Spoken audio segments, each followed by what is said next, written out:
right. Today is September 14th, 2021 of our City Council work session. Call into order.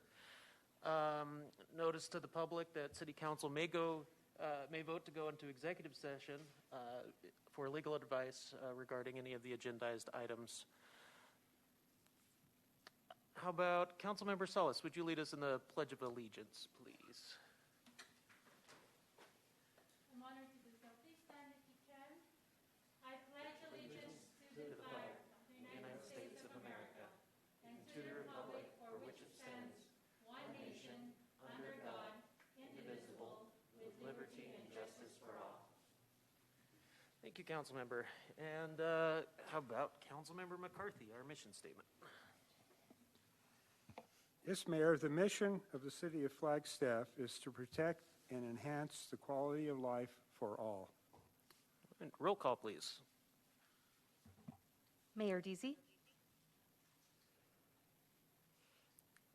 Here. Vice Mayor Daggett. Here. Councilmember Aslan. Here. Councilmember McCarthy. Here. Councilmember Salas. Present. Councilmember Shimoni. Here. Councilmember Sweet. Here. All right, we do have two public participants for our public participation section. Mr. Art Babbitt, if you'd like to come up. Mayor, real quick, I'm getting some feedback. I'm hearing an echo. Okay. Thanks for working on that. Good afternoon, Mayor and Council. Art Babbitt, 421 West Cedar Avenue. I operate the Flagstaff Community Markets. I'm here with our manager, Meg Caboti Atakai, and Terry Medexa from the DBA. And we are just to take 3 minutes to report out on a really successful inaugural season for the Wednesday Downtown Community Market. We just want to really recognize the work that staff did here in conjunction with the partnership of DBA and the community markets. To move that forward really quickly, the community really responded on Wednesday evenings, and we took what used to be a really quiet evening and brought a bunch of people out supporting local businesses, and Terry will talk a little bit about that. So I really want to just thank the manager, thank you, thank your staff for moving very quickly on something that for us really represented the opportunity side of COVID, and that's how we adjust and how we move forward a little bit differently in these times that we think had a really positive impact. So we're excited about future conversations. With that, I'm going to turn it over to Meg, our manager, and she can talk a little bit on the management side, and then we'll turn it over to Terry. Hi, thank you. My name is Meg Caboti Atakai. My address is 6415 East Leisure Lane. We had a lot of logistics for this market, from parking to other Heritage Square events that we were coordinating with. The season went very well. We had 13 weeks of markets with only one cancellation due to rain and thunder. We had a great monsoon season this year, which we're all very grateful for. Sometimes that impacted the market a little bit, but we're not complaining about that. So we also love being able to employ local musicians to create a fun ambiance during the markets. And I even got my brother in there, and I was so proud. I always have to say it, even now. Yeah, I just believe it was very helpful to have the free parking after 5. Sometimes the vendors had a little bit of trouble finding parking when they first got there, but I think we all just appreciated all the work that we all did together, and thank you so much, and thank you to the DBA. And anyway, thanks for your time, and thanks for coming too. I saw many of you there at the market. So, yeah. Good afternoon, Mayor, Vice Mayor, and Council. I'm so happy to be here to talk about something positive. As you heard from Art and from Meg, our Wednesday Downtown Community Market was a real success. It did exactly what we were hoping to do. It brought locals into downtown. You know, we hear so often downtown is a place for visitors. Well, the Wednesday market brought locals, and they were so happy to be out. We saw people meeting in the street, hugging. They were happy. They were smiling. They were buying, which is all sort of, it checked every box for us. And so I want to echo what Art said and what Meg said. We really are grateful to you, to the city manager, and to staff. Thank you. Thank you. All right, I understand we have one public participant electronically. Oh, yep, there we go. Devonna, you can go ahead and give your comments now. Wonderful. Thank you, Stacy. My name is Devonna McLaughlin, and I have the honor and privilege of serving as the CEO of Housing Solutions of Northern Arizona. Housing Solutions is a local nonprofit housing organization that works to increase the supply, availability, and attainability of housing for our community. And I'm excited to share with council, staff, and the community that we had a little bit of a milestone on a new project yesterday. So Housing Solutions had applied to the Arizona Department of Housing to access CARES Act funding that was made available throughout the state. We officially used those funds yesterday to purchase a 44-unit motel property here in Flagstaff. And the intent of the purchase and the funding is that we can convert that motel to a transitional housing use to benefit families and households and individuals experiencing homelessness to help them transition from homelessness to permanent housing. So this is an exciting new project for us.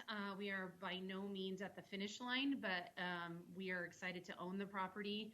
It's the former Travelodge Motel facility on East Route 66, and we will start with development, or we're halfway through that process already, working to identify an architect and get the plans drawn so we can do some rehab to the facility. It's 43 years old, so it needs a little bit of TLC, and we've been working with your community development staff already on what is required. So we're looking forward to starting construction in late winter, early spring, and then getting those units leased up when they're ready to go. So just wanted to share with you this exciting opportunity coming forward. We'll keep you posted as units get rehabbed, and then we will celebrate with a ribbon cutting. Department of Housing will be up in October for a groundbreaking, and you'll all be invited to that as well. So just want to let you know that this is happening, and to once again celebrate investment in our community for affordable housing, and thank you all for your investment and support of affordable housing initiatives.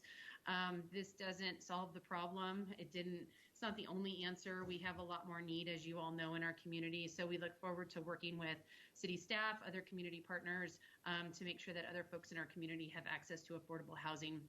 And I would be remiss if I didn't thank Catholic Charities, the Guidance Center, Flagstaff Family Food Center, and other partners for making this possible, and your housing staff at the city for technical assistance and support as we work through the grant process with the Department of Housing. So thank you all very much. We appreciate the opportunity to serve Flagstaff. Thank you, Ms. McLaughlin. That's super exciting. All right, that brings us down to agenda item number 5, which is our Suicide Prevention Awareness Month proclamation. Suicide is a major public health issue that requires vigilant attention and preventative action. Over 1,419 deaths by suicide in Arizona alone, and 47,511 deaths by suicide nationally, with an estimated 1.38 million suicide attempts recorded during 2020 alone. The month of September 2021 is Suicide Prevention Awareness Month, and as Arizona ranks 13th in the nation for deaths by suicide, and on average, one person in Arizona dies by suicide every 7 hours. And no single suicide prevention effort will be sufficient or appropriate for all populations or communities. All are asked to join together and take a stand to help those who are contemplating suicide. Therefore, I, Mayor Paul J. Deasy, Mayor of the City of Flagstaff, Arizona, do hereby proclaim September 2021 as Suicide Prevention Awareness Month. All right. We're now down to item number 6, our informational items 2 from Mayor, Council, and City Manager and future agenda item requests. I think I started on this side last time. So, Councilmember Salas, do you have anything? Thank you, Mr. Mayor. And thank you for the proclamation. It's so close to our community. This time last year, we lost Officer Shogart. And 2 years ago, we lost Officer Beckwith because due to suicide. So it hits home to our family of Team Flagstaff. It hits home to our officers, and it hits home to our community. So please reach out when you need help. We have a lot of resources online. There's We Care NAZ, there's a hotline for suicide prevention, and the community is here for everyone in need of help, especially mental health. So to and from, last Thursday, I went to the state legislature accompanied by Metroplan traffic planner Dave Wessel, representing Rural Transportation Advocacy Council, which is made up of 10 Council of Governments and Metroplan, including, of course, our Greater Flagstaff Metroplan, Central Arizona Government, Central Yavapai Metroplan, Lake Havasu Metroplan, Northern Arizona Council of Governments, Sierra Vista Metroplan, Southeastern AZ Government, Sun Corridor Metroplan, Western Arizona Council of Governments, and Yuma Metropolitan Planning Organization. So 10 Council of Governments and Metro Planning Organization make RTAC. And our mission last week was to lobby for $50 million for transportation dollars for rural Arizona. And that $50 million, $2.6 million will go to our Metroplan Greater Flagstaff. And this will be put forth in a proposed legislation, which will be hopefully be ready to be presented to the potential sponsor in October. So we met with Transportation Chair Frank Carroll and Majority Whip Leo Biasiucci. So let's keep our fingers crossed on that Rural Transportation Advocacy Council initiative. Thank you. Thank you, Councilmember. Councilmember Sweet. Thank you. So I'm very excited. This Thursday, I get to do a presentation to a class at Puente de Hojo, and a lot of you may not know, but I used to be an educator, and my boys went to Puente de Hojo, and this is one of their teachers that asked me to do this. I am so excited. I get to talk about what it means to be a business owner and in our city government and all that it entails with both. So looking forward to it. Thank you. Thank you. Councilmember McCarthy. The only thing I'll bring up is this is Pickin' in the Pines weekend, and I'll be working backstage and having a lot of fun. Hope to see some of you out there. Other than that, I don't really have anything. I would like to make a suggestion that, as we've generally done in the past, that this action item to and from be at the end of the agenda so that, the public doesn't have to sit through these minor things about whatever. So I'd just be interested in what the other council members think about that. That's my suggestion. Thank you. Thank you, Councilmember. I will just mention I had a very good conversation with several people regarding our broadband infrastructure through Arizona, including the State Director for Broadband, Jeff Sabatka, and I am super excited about what is going on with all the government agencies right now and seeing this move forward. I also want to mention that our alternate response working group has been working very diligently right now, and next Friday from 1 to 3 o'clock, so that would be the 24th. From 1 to 3 o'clock, there will be a town hall meeting where we can learn about what's going on, inviting a lot of the stakeholders to get input as this progresses. So I just wanted to mention that.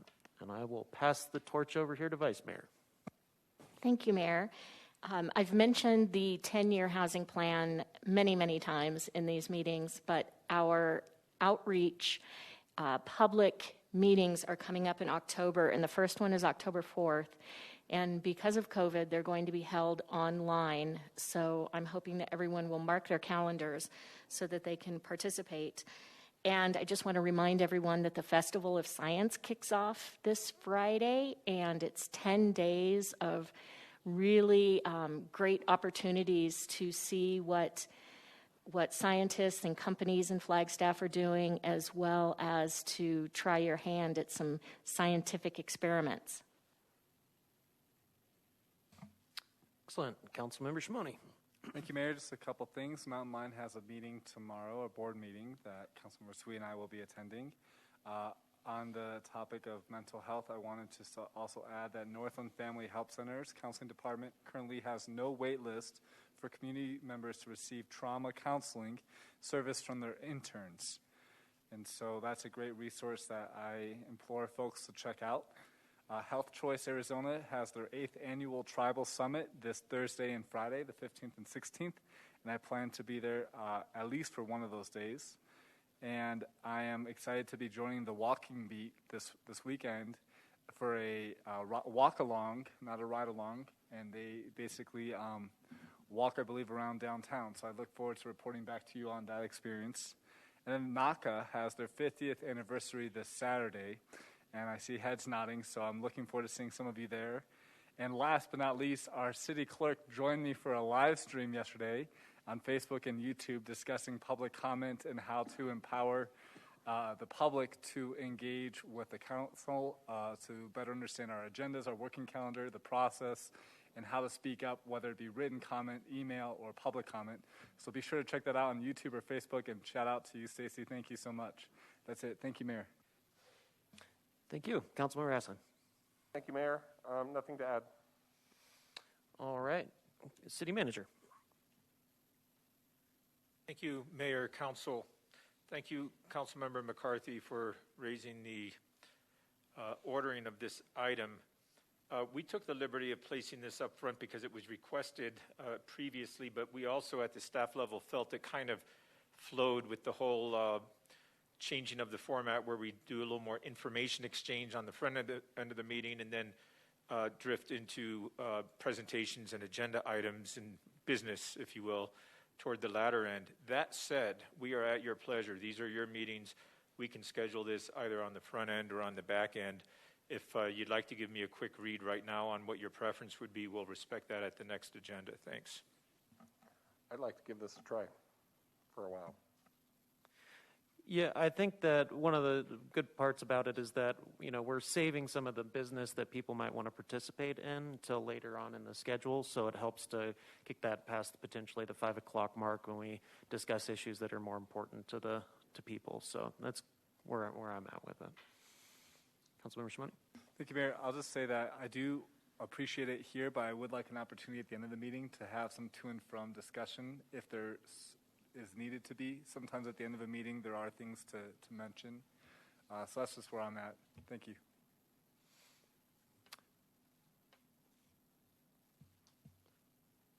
Councilmember Sweet.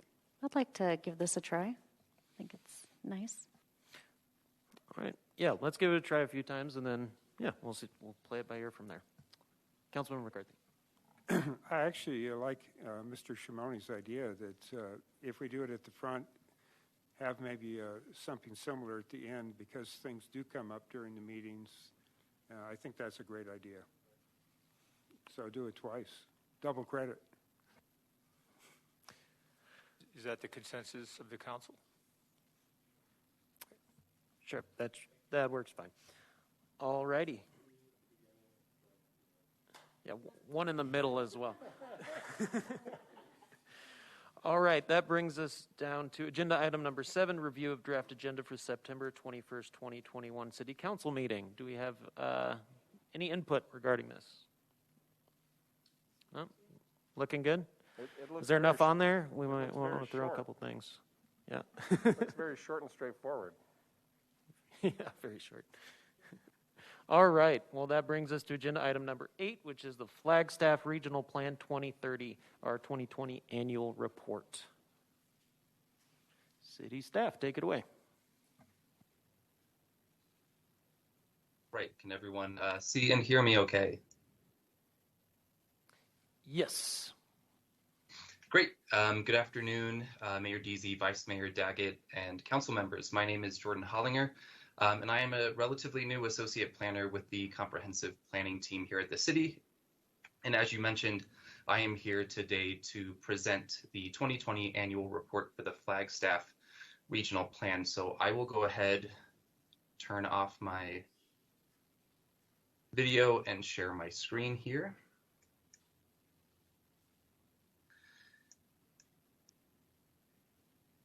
And just want to confirm that everyone can, oh, no, that didn't.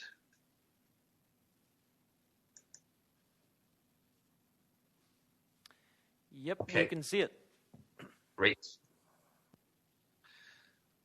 All right, so before I jump in, just in case anybody is unfamiliar with the regional plan, I just wanted to give a brief overview of what that is, and sort of talk about, just give a sort of 15-second picture of what the regional plan is. So the city's regional plan serves as its general plan, and a general plan is a long-range planning and policy document that provides the vision and policies that determine how a city will grow and develop. The general plan, in our case, the regional plan, is required by state law, and it is required to be updated and or readopted every 10 years by a public vote. So why is there an annual report for the regional plan? Well, the simple answer is that, like the regional plan itself, it's required by state law. There are better answers than that, though. It provides transparency in terms of how the regional plan is being implemented, where progress is and isn't being made, as well as to inform policy decisions based on data and trends that we are seeing. The process also, and this is very salient for us right now, the process also informs the next regional plan update and can help us understand what metrics fell short, where we need more data, and also helps us to refine our reporting methodology. And just a note on the regional plan update, this will actually be the final annual report under this format that directly connects to and evaluates the current regional plan. One of the things that we as staff have begun working on for the next regional plan is a set of over 30 papers on a wide variety of topics that present data and sort of a snapshot look at current conditions in Flagstaff. So next year, the annual report will likely come out of that effort.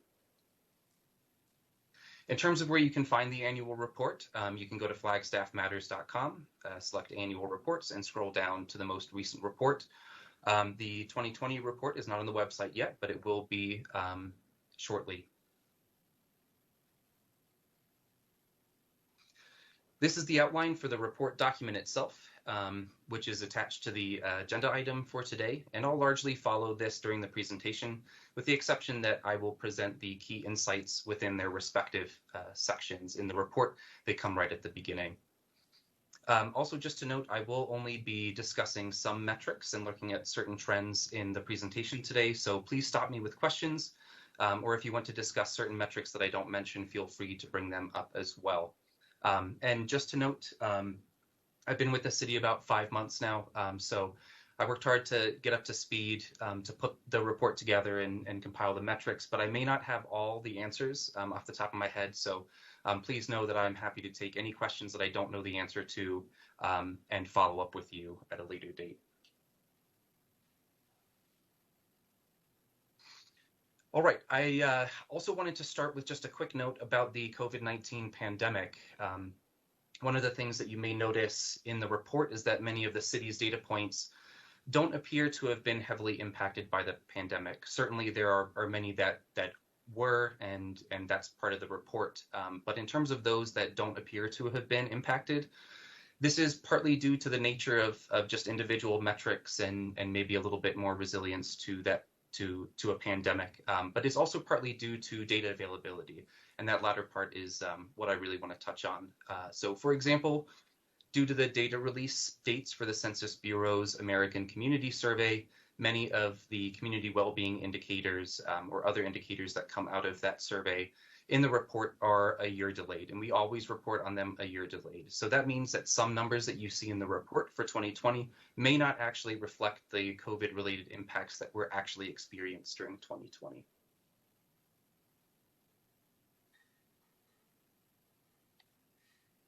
All right, so jumping into the metrics and starting with natural environment, environmental and conservation planning. Trends overall for these measures have been relatively stable The city did purchase a lot of land for conservation prior to the start of our annual reports. So programs surrounding open space have really been more focused on the management of those spaces. One of the interesting things for 2020 is that we actually saw a pretty big increase in both volunteer hours for open space and people participating in community gardens. And sort of the running hypothesis here is in line with some national trends that we saw in terms of outdoor activity during the pandemic, the idea being that people were a little more cooped up and therefore decided to engage more in outdoor activities. Moving on to public facilities, tons of recycling did increase in 2020 compared with 2019. However, the waste diversion rate, which dropped in 2017 and again in 2018, has remained pretty low at about 8%. And that does correspond to a decrease in Asian market demand for US recyclables and some changes in accepted recyclables that went into effect in 2018. It does also correspond to some reporting improvements that were made in diversion rate calculations that better account for contamination.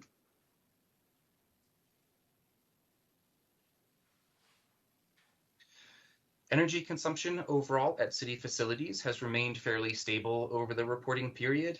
It did decrease in 2020, corresponding to less facility use, of course, because of the pandemic. You may notice, however, that consumption per square foot was up in 2020, and conversations with sustainability indicate that this is likely due to some reporting improvements that they made in 2020, but also indicated that it may be influenced by the type of facility that remained occupied in 2020 as well. City renewable generation was up in 2020 and actually reached its highest point since 2016 when the cogeneration combined heat and power system went offline at the Wildcat Water Reclamation Plant. And the increase that we saw last year is really just due to the city's 4 solar installations having very few interruptions in 2020. So some of the years prior, we had a few more interruptions. So last year was really just a more productive years than some prior. And also to note, although it's not included here, the city does purchase a substantial amount of renewable energy from the Hoover Dam. In 2020, that was about 870 megawatt hours.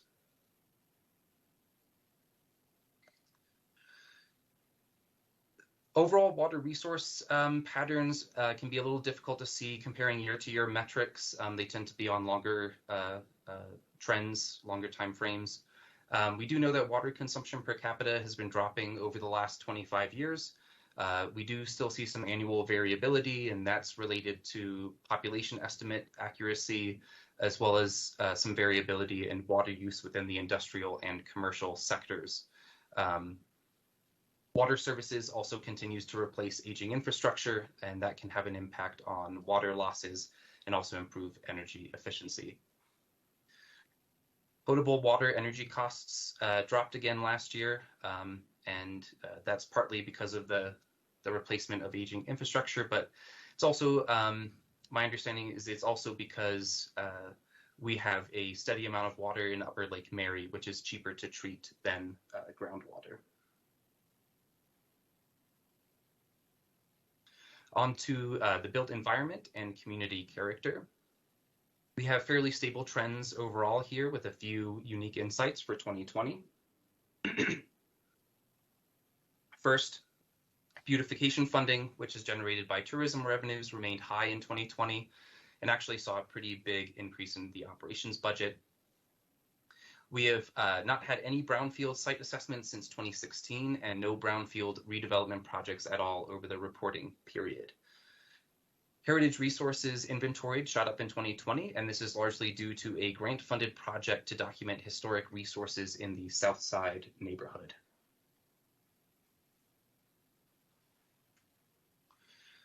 Growth areas and land use, we have seen fairly steady growth in residential permits issued, although we have seen some variation in the total units permitted each year, and that is solely based on the types of projects that we get each year. One large residential project can add a lot of units. Commercial permits and square footage have also tended to vary from year to year based on the types of projects being permitted. As with the residential projects and number of units, one large commercial project can add a lot of square feet. One of the things that was interesting here is that even amidst a pandemic, we really didn't see a dramatic drop or change in permits and square feet that fell outside of what would be sort of normal levels of variation for the reporting period. To caveat that, of course, we don't have a counterfactual for 2020, so it is possible development would have been higher in a non-pandemic 2020, but certainly we didn't see any substantial drop last year. Once again, we saw a high number of ADUs in 2020, and this is potentially due to the need for additional affordable style units in Flagstaff, as well as just increased awareness of their feasibility. And then just to note, given some recent changes to the development standards for ADUs, we do expect that trend to continue. Continuing with growth areas and land use, one of the large changes that we saw in the regional plan's future growth illustration and land use zoning distribution outside of the activity centers that the regional plan identifies was an increase in open and park space. And this was really from two large preservation efforts on the part of the city to officially designate the observatory and McMillan Mesas as open space. And then over the annual reporting period, we have had two specific plans that have changed both the location and land use mix of some of the activity centers in the regional plan. Those are the high occupancy housing plan and the La Plaza Vieja specific plan.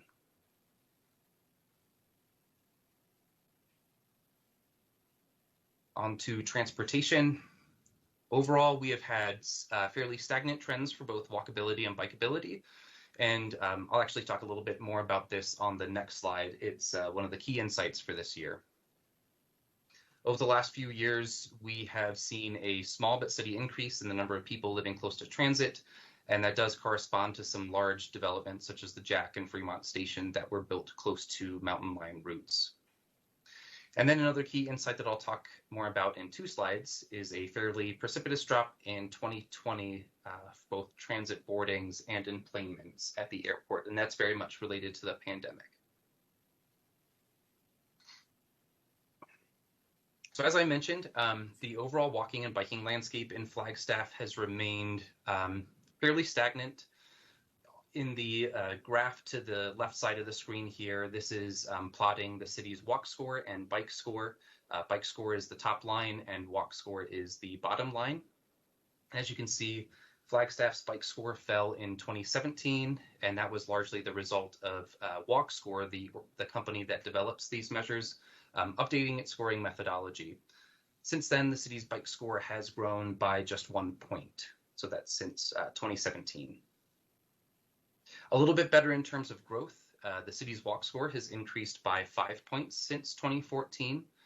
The measure is pretty low overall, indicating that additional movement growth in walk score is possible, and that's probably why we've seen a little bit more growth there. When you're lower on these scores, it can be a little easier to gain incremental points.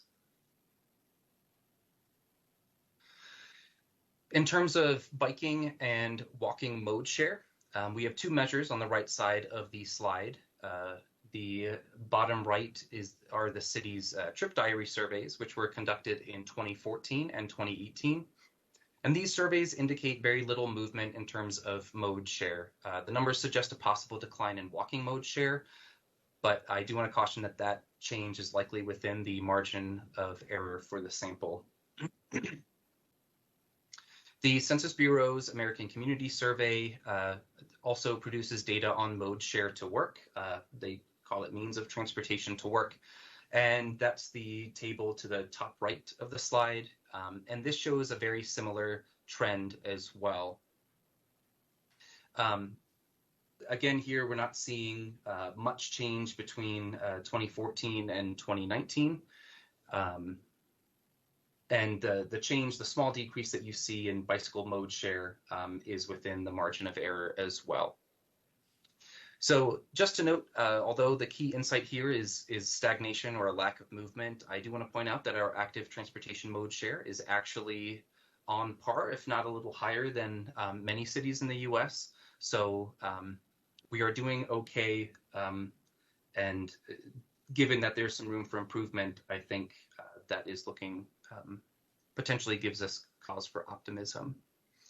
And paired with that, the city is currently working toward an active transportation master plan, and as that gets implemented, that should bolster some of these measures here and hopefully increase our active transportation mode share. The next key insight here, this one is pretty straightforward, but because both Mountain Lion and the airport were hitting record highs prior to the pandemic, I wanted to include this as a stark representation of how impactful the pandemic was in 2020. So in both cases here, we see just a real precipitous drop in use, about 50% in both cases, and this really corresponds to the pandemic, stay-at-home orders, and the increase in work and study from home that we saw. So to account for that, in 2020, Mountain Lion made some pretty drastic cuts to service. They reduced its service to its weekend schedule 7 days a week for much of 2020. It did return, I believe, to regular service towards the end of the year, but still ended the year quite far down in terms of the last 7 years of trend data. Interestingly, for the airport, the first 2 months of 2020 actually set an enplanement and a passenger pace that would have broken the 2019 record. Of course, nationally, we know the story. The airline industry took a really hard hit and here ended up breaking recent records for fewest enplanements and passengers. All right, on to cost of development. Money spent on capital improvements really varies from year to year depending on specific projects and their phases.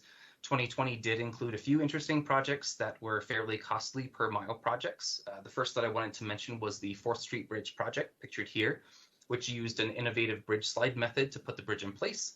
There are some really interesting videos of that being done, very interesting to watch.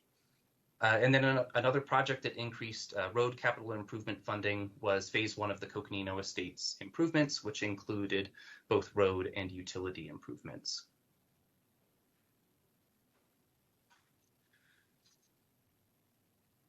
All right, human environment and indicators of overall community well-being. The population in Flagstaff is increasing. Our estimates indicate that over the last 7 years, the population has increased by roughly 7,000 to 8,000 people.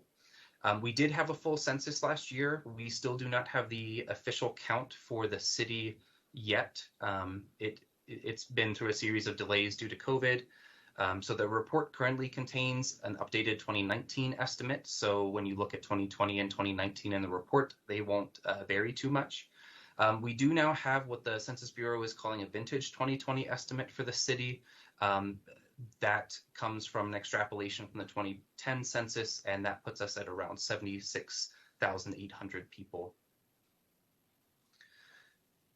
Percent living in poverty has been on a decreasing trend over the reporting period, but to caveat this, this is one of those measures that we report on a year delayed. So what we are reporting for 2020 is the 2019 estimate and therefore would not reflect any changes due to the COVID-19 pandemic. And then probably not super surprising given the level of media attention, but we did see a record voter turnout in the general election last year in terms of the current reporting period. And that really does follow national trends for the election. A lot of localities saw very high voter turnout last year.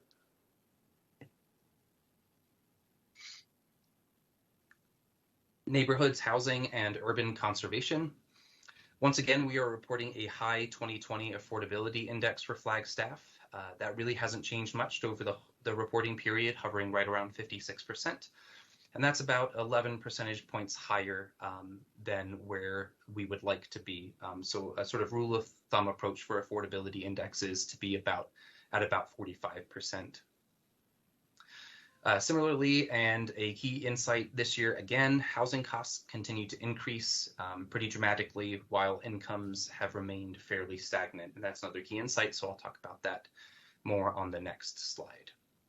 And I believe a similar graph has been shown in past years, but again, what is fairly striking here is the clear difference in nominal changes over the last 7 years, comparing housing costs on the top line to per capita income on the bottom line. And this makes very clear that housing costs have increased quite disproportionately to incomes. Since the low point in 2015, median home sale prices have increased by about 32%, while per capita income has increased by about 7% over that same period. And potentially concerning, I don't want to put too much weight in only a few years of data, but over the last few years, we have also seen larger median price increases, meaning that that line has become steeper over the last 3 years. So a small number of years, so we don't know whether that trend will continue, but that line has been steepening. And I also wanted to enhance the conversation around incomes a little bit this year. I think there are some additional insights that we haven't touched on before, and I know some comments have been made in regards to real income, so I wanted to touch on that a little bit this year as well. So we have noted in past reports that incomes have struggled to keep pace with inflation, but I wanted to add another layer to that and describe what's going on in terms of constant value. So the Federal Reserve Economic Data Program, affectionately known as FRED, provides what is called real income statistics for most metropolitan areas in the US. And real income just refers to income data that is adjusted using the Bureau of Labor Statistics Consumer Price Index to some base year. In this case, the base year is 2012. So we're looking at constant 2012 dollars. And what this allows us to see is how purchasing power has changed over a certain time period.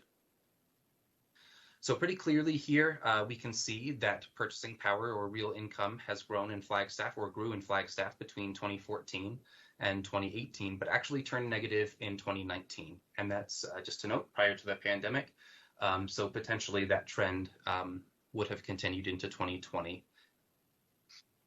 And potentially looking at this, it's tempting to say that 2019 might just be a blimp in a larger trend, but I did want to add one more data point here, and that is the real income growth rate, which shows a little bit longer of a trend.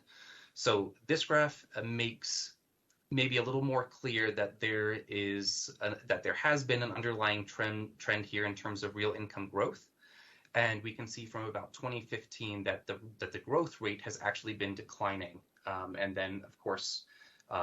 In 2019, you can see it crossed over the darker black line there, indicating negative growth into 2019.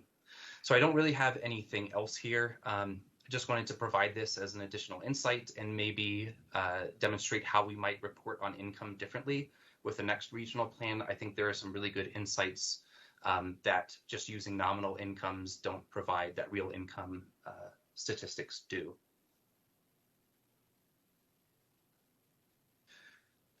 Economic development, not too much else here. As mentioned, incomes are stagnant. That was on the last few slides.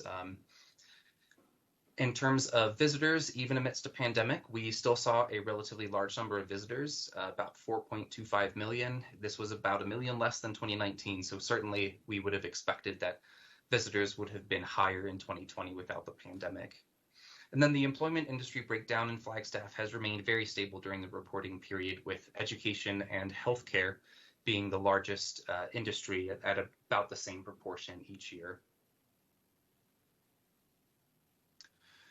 On to recreation. There was a pretty substantial drop in parks funding last year, and that is really due to funds that had been allocated for a West Side Park, that those funds were returned under the city's recession plan.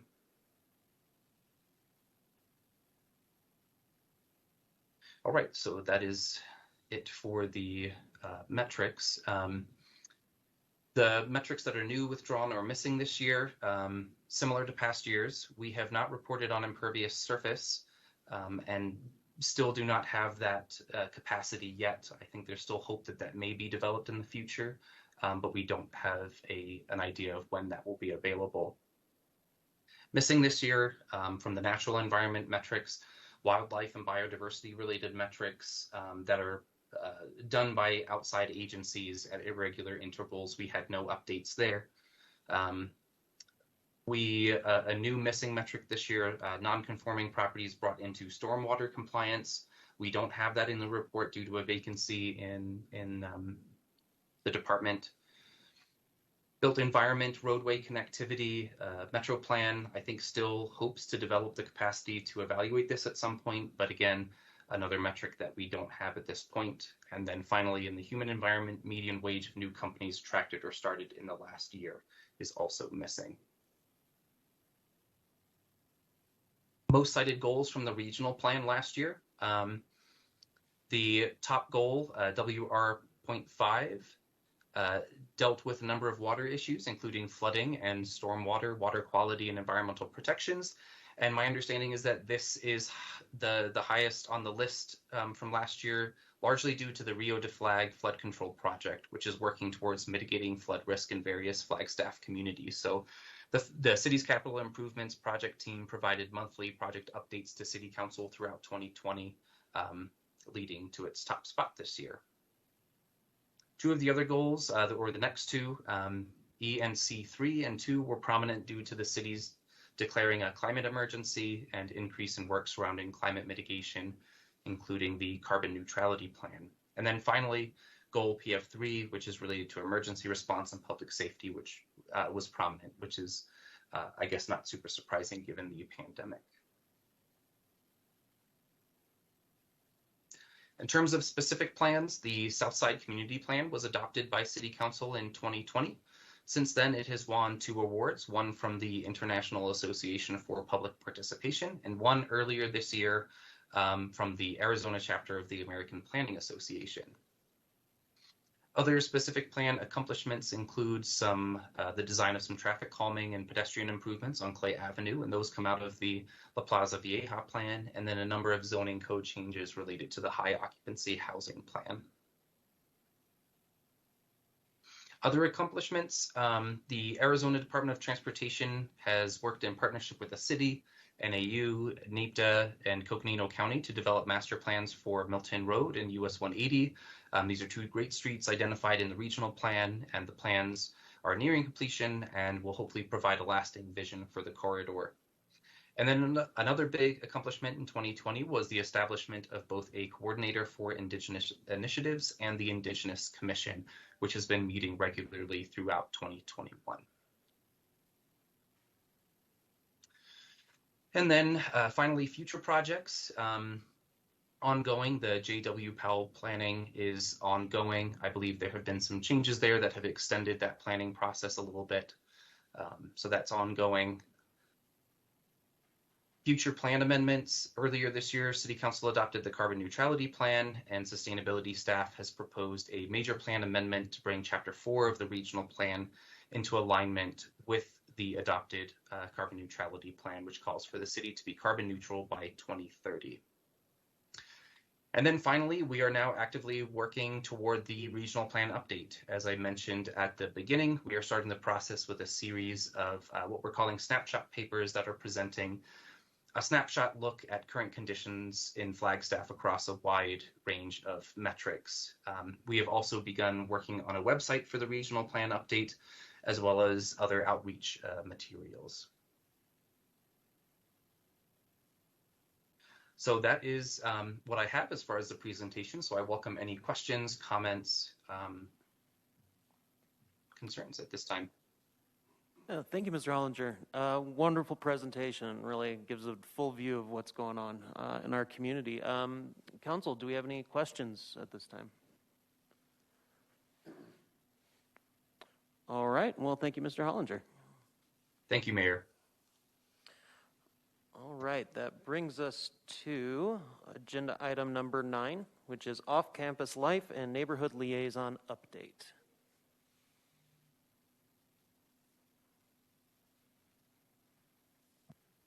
Good evening, Mayor and Council. Sarah Langley, Interim Public Affairs Director.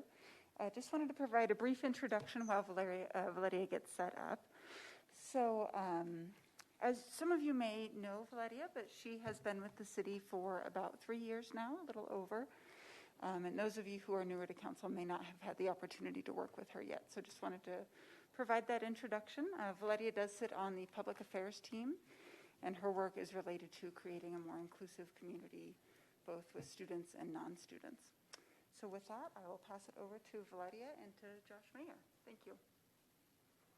Good evening, Council, Mayor, City staff. It's my pleasure to introduce Valeria Chase, who works in our External Affairs Department.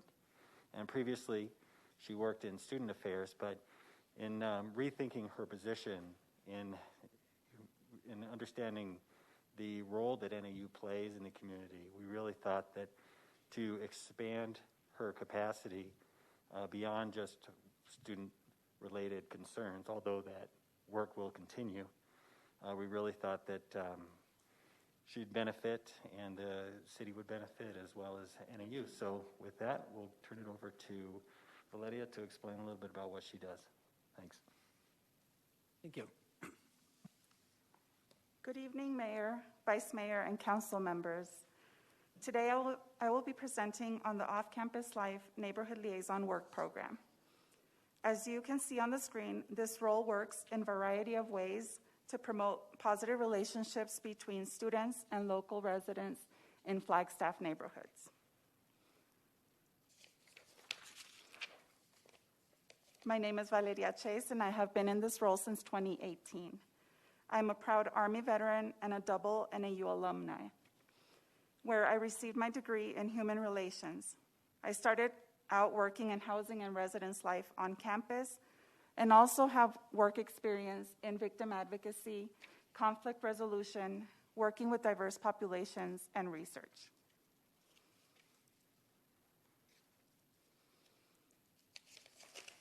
Sorry.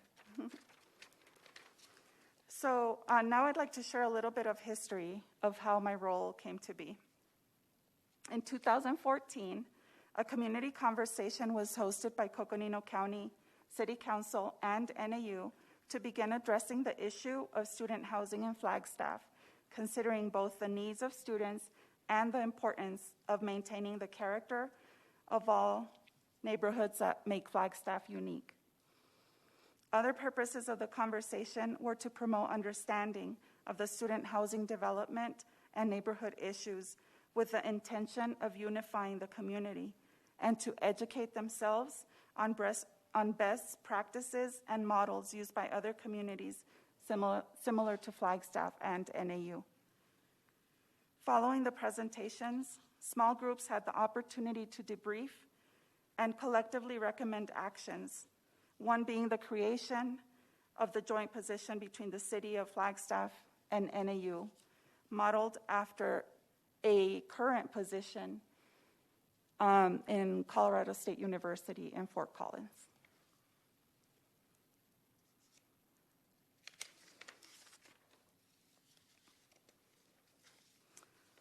So in 2016, an IGA was signed and this role became reality.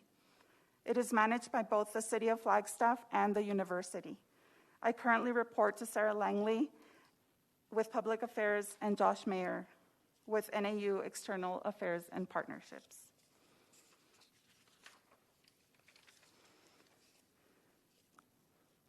This position was created to bridge communication challenges between the community and students. Since then, we have grown from this starting point to enhance additional positive outcomes beyond addressing code of conduct and behavior issues to enhancing service projects, sharing community historical information, and increasing joint planning.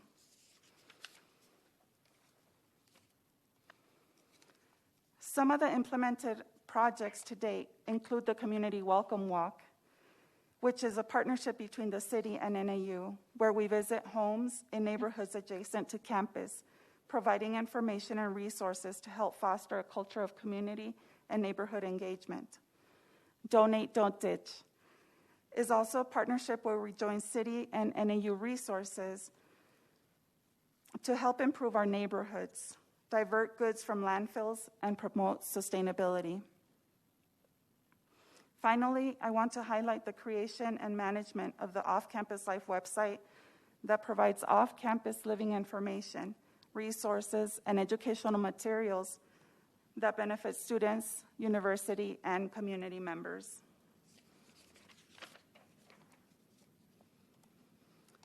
Another program that I have most recently worked on is the off-campus living training, which I will, I'm not sure what's going on. Okay, which I will show a short video to give you a sense of what it's about.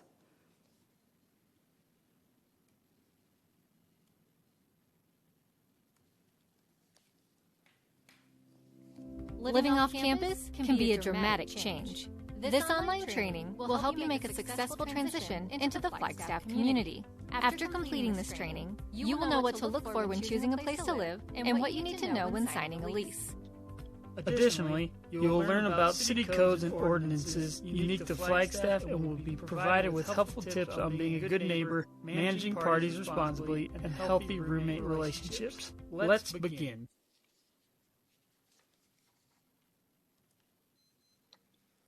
So I hope you enjoyed that.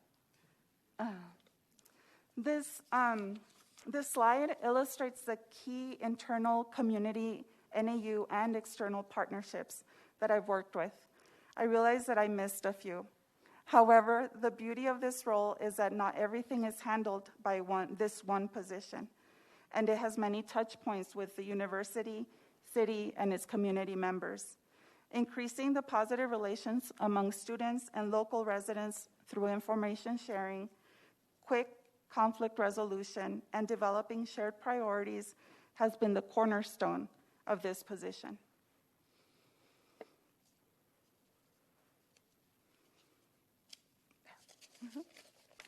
Future initiatives for this role include working on student service projects, resident and student events, as well as reestablishing the Good Neighbor Coalition. All of this with the same goal of increasing communication, collaboration, and promoting positive relationships. This concludes my presentation. I'm happy to take any questions. Thank you. Councilmember Salas. Thank you, Mr. Mayor.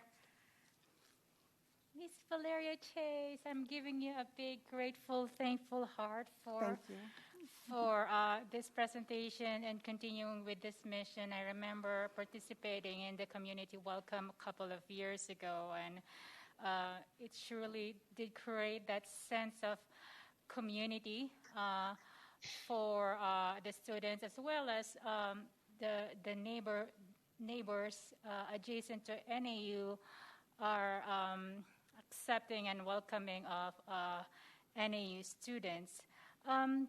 Can you speak more on, I caught in the second to the last slides about the many partners and stakeholders and the Black Watch meetings. So how did the Black Watch meetings roll out? How often are they conducted? And who are the community partners in the Black Watch meetings? Sure. So the Black Watch meetings that I attend are in the University Heights neighborhood. That's the only one that I'm familiar with. So they take place once a month. And the stakeholders, the people who attend, there's obviously residents from the neighborhood. And we have code enforcement there who participates in those meetings, and myself, and there's also a police officer in that area. So thank you so much. So the Black Watch meetings go far beyond NAU campus, and it touches the University Heights neighborhood as well. Yes. So do you plan on expanding on that program, like also engaging the Sunnyside neighborhood and La Plaza Vieja? So the Sunnyside neighborhood and La Plaza Vieja, as well as Southside, they have neighborhood associations. So it's essentially the same, they just call it different things. And they'll have their agenda. We talk about the items that are going on in those neighborhoods. And so I do attend those as well monthly. You're welcome. Thank you. Thank you.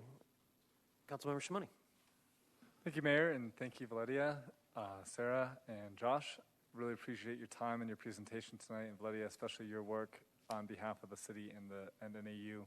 I just love that we are continuing forward with this partnership with NAU and building upon what the work it is that you're doing.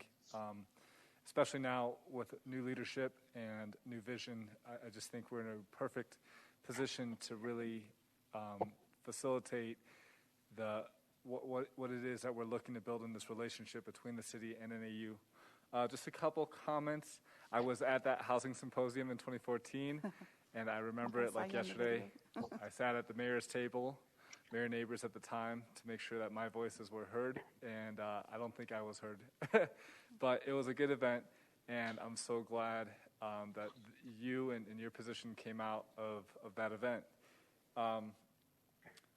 Question about the videos. I love the video. I like the track we're heading down with that. Where are we planning to use those? So those will be marketed to our students who are planning to move off campus in the hope of, for them to have a successful transition to the Flagstaff community. We will, it's going to be marketed in the residence halls on campus, and so I believe that answers and then the extent maybe of that like question. Instagram as well, or? So those, we will be promoting them on Instagram and social media, but for now we're going to proceed with it being an online training. Okay, and I assume with Instagram we would utilize NAU's Instagram since we don't have one. Yes. Awesome. Coming soon. Okay. Yes, as Councilmember Salas mentioned, the welcome events are excellent, and I got to attend this year's, and so thank you for your work on that. And I do wonder, do we have a presence at that welcome event on South Campus at the Quad with the performance and the speakers and all that fun stuff? No, we currently don't have a presence at that event, and I believe that if you're talking about the concert, it's the first year that it's done in that bowl, in the South Bowl, but no presence there. Okay, so to you and to Josh, I guess my thought would be, how do we build upon the lines of communication with students? How do we build upon the work you've already done? I know you have a lot on your plate already, and you're doing a lot of great stuff, but I think anytime we have a captive audience there for a good time, it's a great time to give you the mic for 60 seconds to just give an update.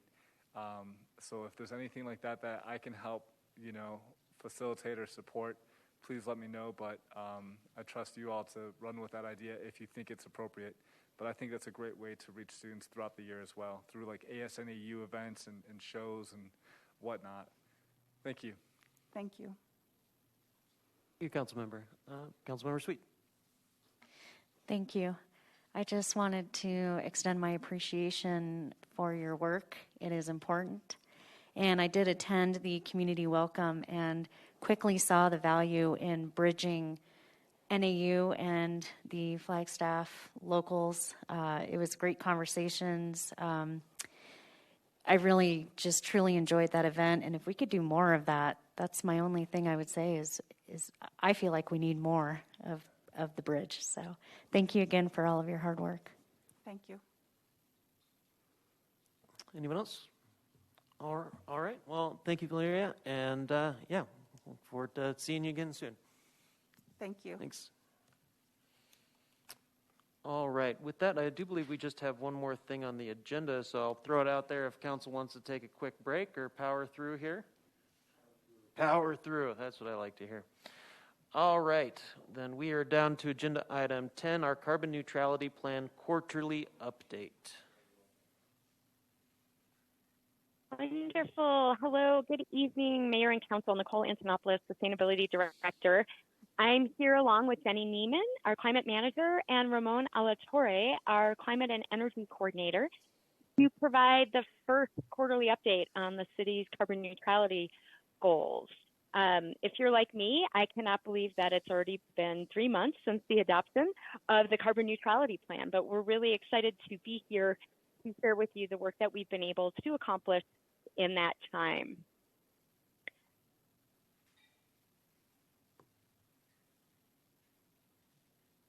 So our discussion today will include highlights of the work over the last 3 months to advance the city's carbon neutrality goals.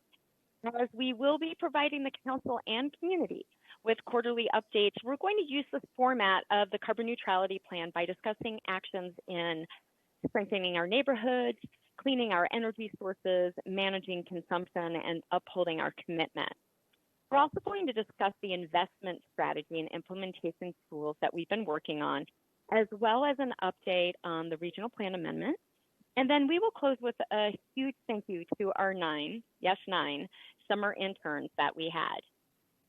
So with that, Mayor and Council, I'd like to hand the presentation off to Jenny Neiman, our Climate Manager.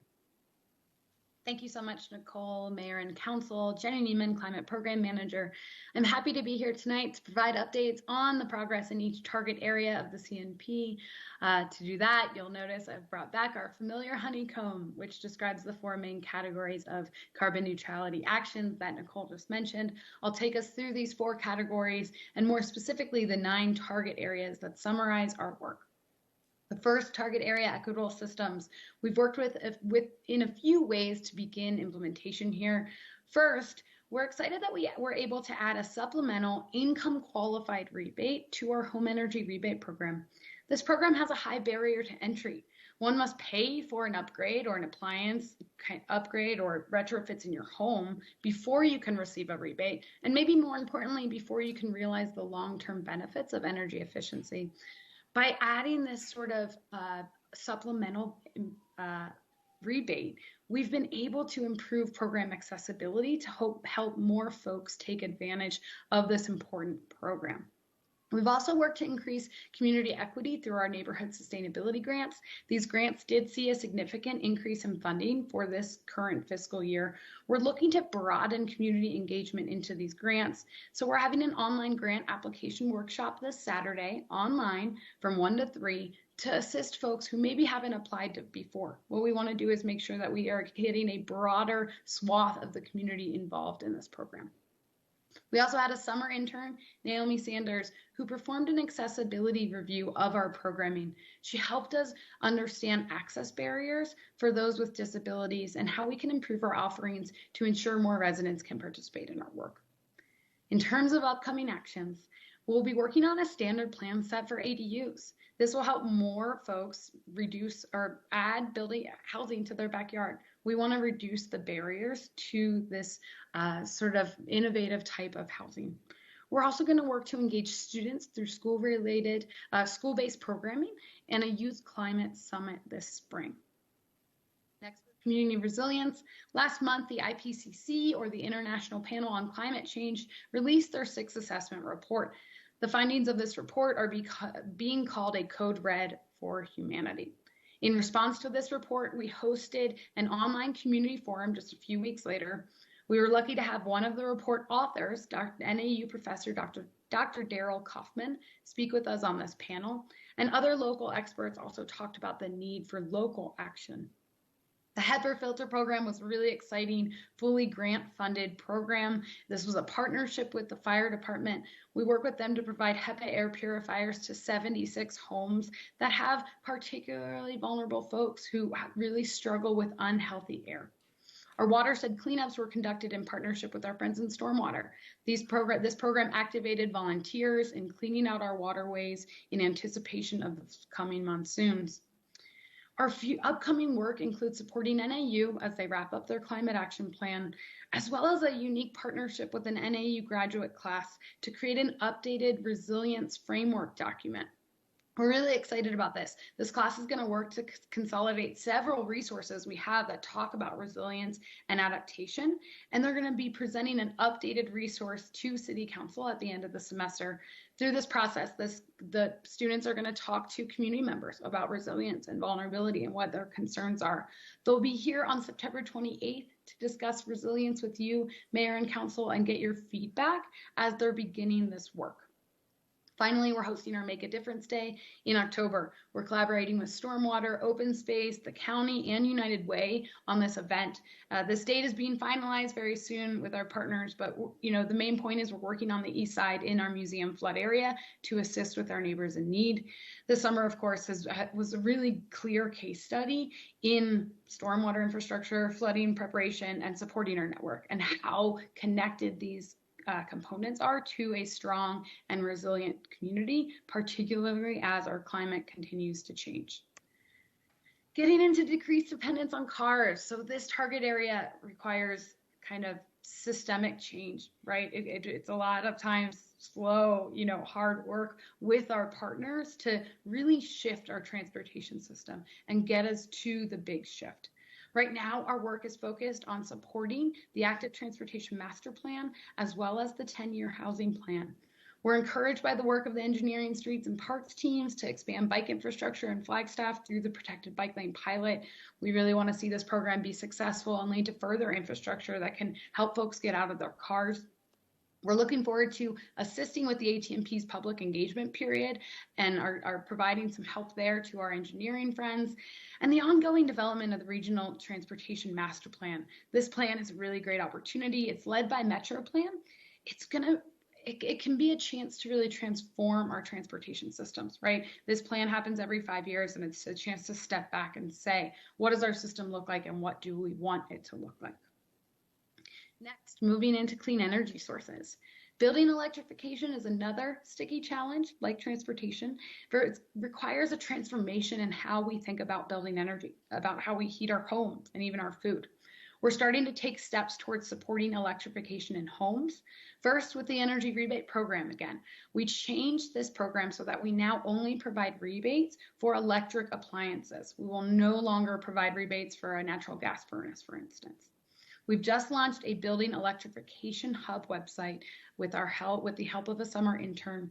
This website is sort of a first step of getting information out into the community. It will help homeowners and landlords to learn about electrification, about the vast benefits, and it can help folks to really make that change for their home, whether it's an existing home or possibly it's a new development. We're excited to see more all-electric buildings being proposed for developments.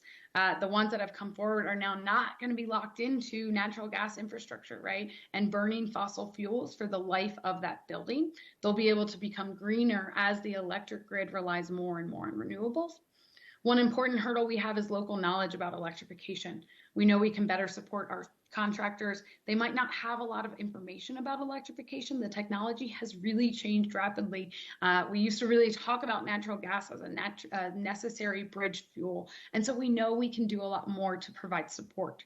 We're beginning to organize a training on electrification to provide these resources on best practices and emerging technology for our local workforce. Next, thinking about electric mobility. Electric mobility is fun because in a lot of ways it's being driven by the market and technology improvements. The city just installed 4 charging stations at the Aquaplex. Ramon has reported that these were turned on yesterday, so we're really excited for that. This is through the APS Take Charge Arizona program. These are similar charging stations to those at City Hall. We're next going to be working on the airport through this program. APS is also working with us on a ride and drive event. That'll be on November 6th. And what this is residents, anybody can sign up to essentially test drive an electric vehicle. It's sort of a no pressure situation to learn about this technology, to learn about the vehicle, to just have a chance to get into an EV without having to go to a dealership. We've got a great program right now that's also providing rebates to folks who purchase efficient vehicles. That includes electric vehicles. This is being run by our friends in Economic Vitality. We're excited that there's more coming in the coming months. We're going to start an e-bike pilot where different city sections can test if an e-bike will help them operationally.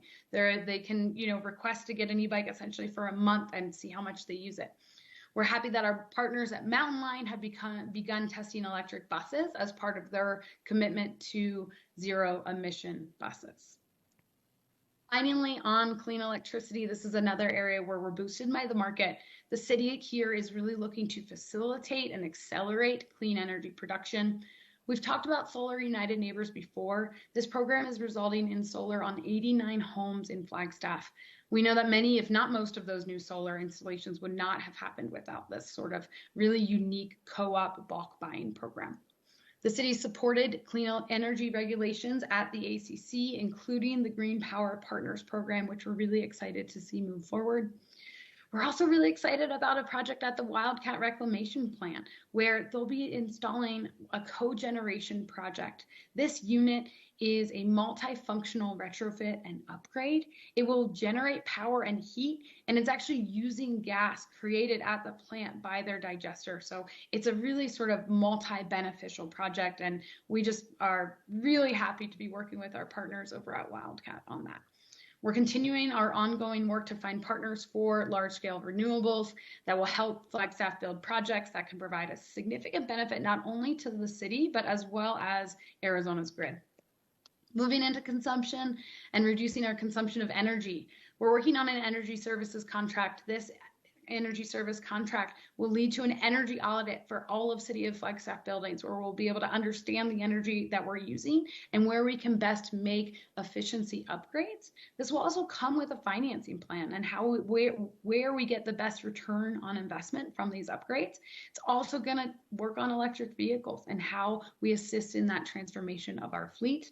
We were able to work this summer on a Rent Lab project in Flagstaff with another NAU intern. Rent Lab helps to bring transparency to the rental housing market and help people understand their utility costs before they sign a lease. We're looking forward to potential funding via the omnibus bill for a potential building retrofit program, and Ramon will be working to update our sustainable building resolution for our new municipal buildings. There's a lot going on with consumption and waste. I'm really excited to talk about my colleagues who work on our waste and food teams. Most importantly, the pay-as-you-throw pilot can kind of help us look at the future of what waste in Flagstaff could look like.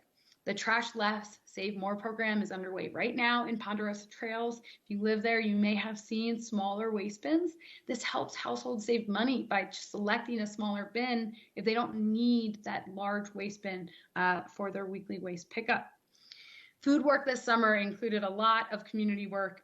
We had community compost hubs, a food scrap drop-off at the farmers market that collected 272 pounds of food waste just since late July, and 7 different garden and food event and workshops. We're especially looking forward to a beautification and art project at the O'Leary Street Garden, this partnership with our friends in community investment and BPAC, and they'll release a call to artists later this month. Finally, carbon dioxide removal. This is an area that's going to take a lot of learning and innovation on our end. We've started with conversations with local leaders, regional partners, and state actors. We recently participated in an important workshop with the Center for Negative Emissions at ASU. We're really excited about 2 CDR Business Incubator scholarships that will be coming through and can help to encourage CDR business activity, as well as adding a CDR component to the successful Innovate, Waste, and Challenge model. Nicole, back to you. Great, thank you, Jenny. Council, there has been a fair amount of discussion regarding the carbon neutrality plan and investment strategy. And this is our first opportunity to update you on the work that we've been doing with investment experts to develop Flagstaff strategies. So our strategy is rooted in quantifying, designing, and creating funding strategies around specific climate action programs and projects. So this is an ever-changing environment around funding, and our windows of opportunity are constantly going to be moving. So it necessitates a flexible and adaptable process to maximize the potential to put plans into action. There are 4 tasks associated with this process. The first task we first refer to as design sprints.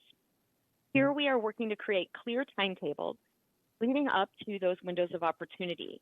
These timetables work best in a sprint format that focus on achieving a clear set of deliverables in a relatively short window of time. We will constantly reprioritize which strategies we put the most effort towards based on how close they are to a window of opportunity to fund and implement. So we are focusing on 1 to 4 strategies at a time to maintain focus on the highest priorities with the clearest pathway to funding and implementation. Our first design sprint is addressing deep decarbonization, retrofits, rebates and incentives, and bulk buy and discount. We are allocating 4 to 6 weeks for each sprint. The second task is a best practices scan. So when specific strategies are identified for a sprint, we will identify existing evidence-based approaches to implementation. We will collect available data and reports, interview experts and implementers, and collect costs, resources needed, as well as greenhouse gas emission impact benchmarks to inform eventual quantification and design tasks. The third task is quantification. So once we've collected a reasonable set of data and have determined that a strategy is viable, we'll quantify to potential costs, resources needed, and greenhouse gas emission impacts of a specific strategy for the eventual design of a program or project. These models will enable flexibility in the design process to adjust for funding constraints, changes in assumptions, and the investments to impact ratio of cost per metric ton of carbon dioxide removal. So the next task is program design and funding strategies. So now that we have, when we have the evidence-based and quantifiable impact model completed, we will take the program elements and metrics to design a right fit solution for implementation here in Flagstaff. This is highly dependent on potential funding mechanisms, their likelihood, and timing. So we will adjust program designs based on political, social, and environmental factors paired with the scale of funding. Whenever possible, we will design for scalability and identify cost drivers that may improve with scale. On this slide, you can see an example of our deep decarbonization retrofit investment scenario. This just gives you a snapshot of what we're taking into consideration in this process. As I mentioned, deep decarbonization is our #1 priority. And as you can see here, we're looking at impacts of specific appliance upgrades, the cumulative carbon dioxide reductions annually, and even staffing that will likely be needed to run large-scale programs throughout the community.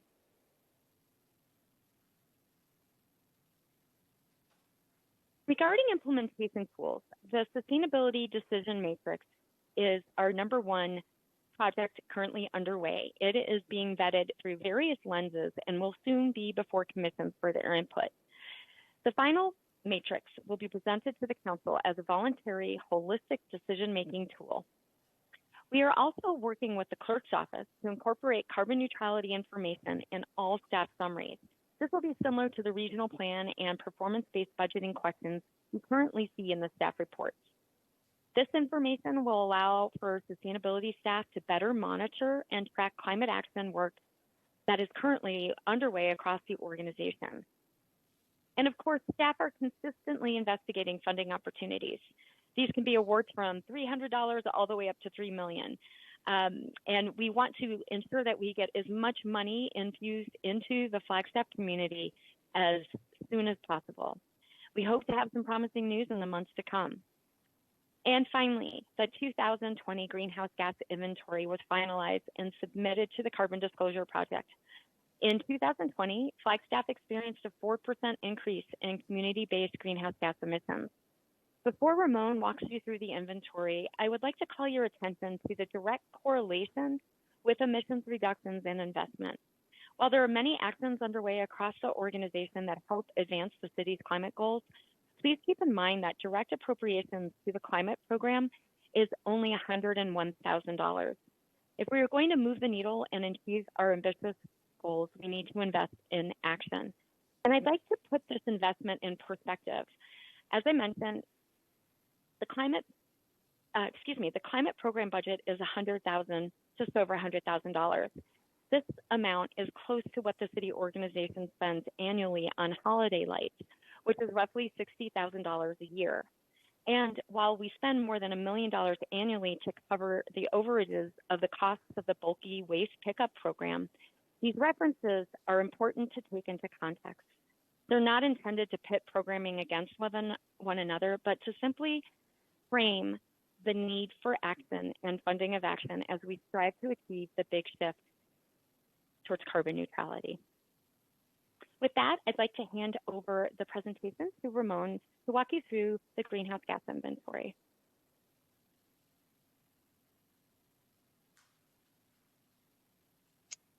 Great, thank you, Nicole, and thank you, Mayor, Vice Mayor, and Council. Over the summer, staff and interns collected the data from our regional partners to complete the annual greenhouse gas inventory and disclosure for the calendar year 2020. This graph shows the results of those efforts. The full report is available on the emissions reporting website.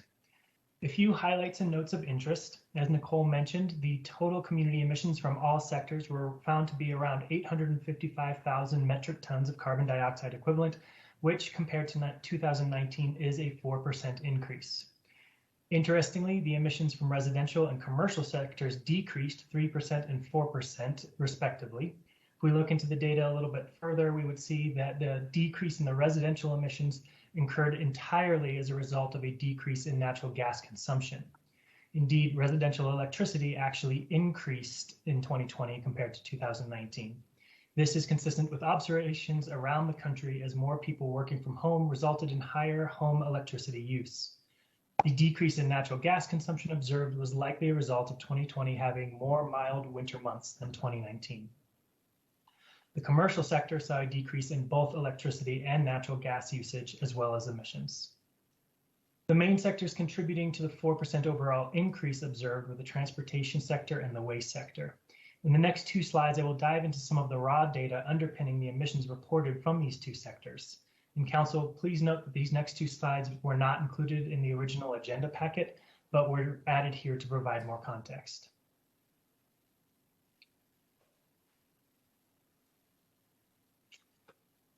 First, the transportation sector. This table shows the daily internal vehicle miles traveled, or VMT, going back to 2014, as reported in the regional plan annual reports. We heard from Jordan Hollinger earlier about these reports. Metro Plan Flagstaff is the community partner that provides the internal VMT metric to both the regional plan annual reports, as well as to the Sustainability Office for the greenhouse gas inventory every year. As you can see, since 2014, we have observed an increase in internal VMT in 5 out of 6 years. A caveat must be mentioned for the 2020 data. As you heard from Jordan, there can be constraints associated with when data becomes available, and that is the case for the VMT. The transportation sector always reports VMT for the fiscal year rather than the calendar year for the annual greenhouse gas inventory. This means that the 2020 inventory includes VMT data from July 2019 to June 2020. And while most years this data lag has a relatively nominal impact on the inventory, it should be noted that the VMT data reported here only includes data from the first 3 months of the COVID pandemic and not the 9 to 10 months that might well reasonably be expected when coming to view this report. Additional impacts of the pandemic on transportation and VMT might be observed in the 2021 inventory. With this caveat noted, the daily internal VMT observed by the MetroPlan model was 1.74 million miles per day.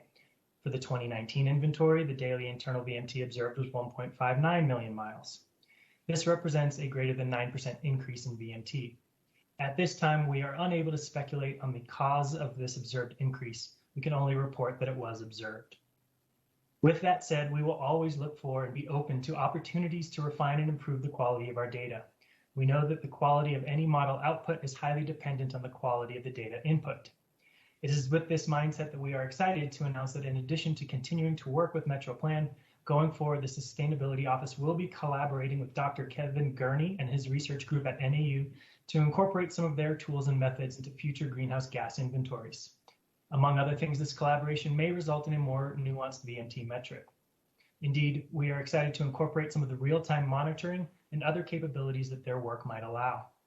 Similarly, we are beginning to explore the opportunity to utilize Google's Environmental Insights Explorer. This Google project began in 2018 with just 5 cities worldwide and now has expanded to include Flagstaff in its data set. Again, our priority will always be to collect and present the best data available when completing our annual greenhouse gas inventory. Given that existing tools are constantly improving and that new ones are regularly coming online, we look forward to the opportunity to do so on what will likely be an annual basis. Moving on to emissions from waste, this table shows the raw data obtained from the landfill since 2016.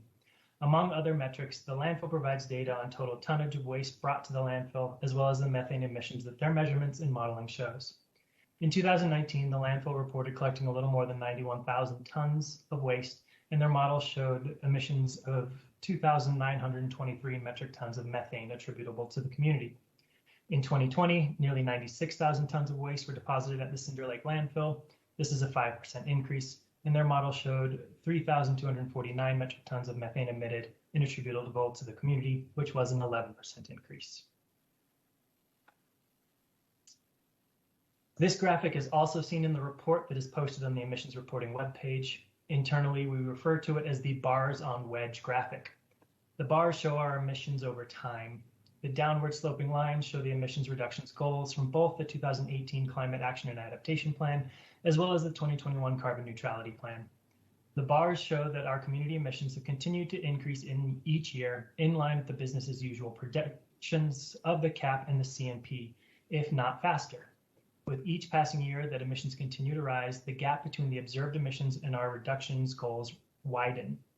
Big picture, this shows that much of the work that we have advanced in the past few years, from an emissions standpoint anyway, has had impact on the margins. Flattening and then reversing this trend line to approach our goals will require considerably more investment, resources, and action.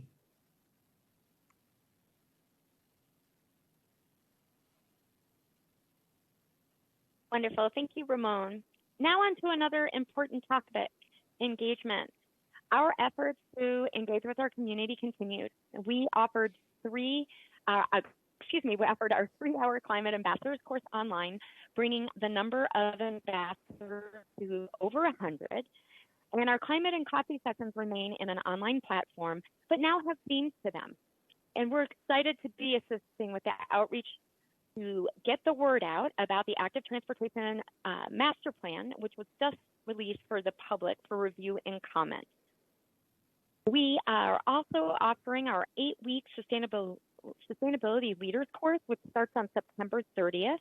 The course provides community members the opportunity to learn about climate change science and local impact, to meet local sustainability leaders through discussions and presentations, and to share what they learn with their community through effective communication, and to act on what they learn to inspire community members, friends, families, neighbors, coworkers, and so forth. The course begins on September 30th, and applications are still being accepted until tomorrow, September 15th. And then this Sunday, Jenny Neiman will be presenting at the Festival of Science, and I would be remiss if I didn't mention our ongoing engagement with our 6,600 social media followers.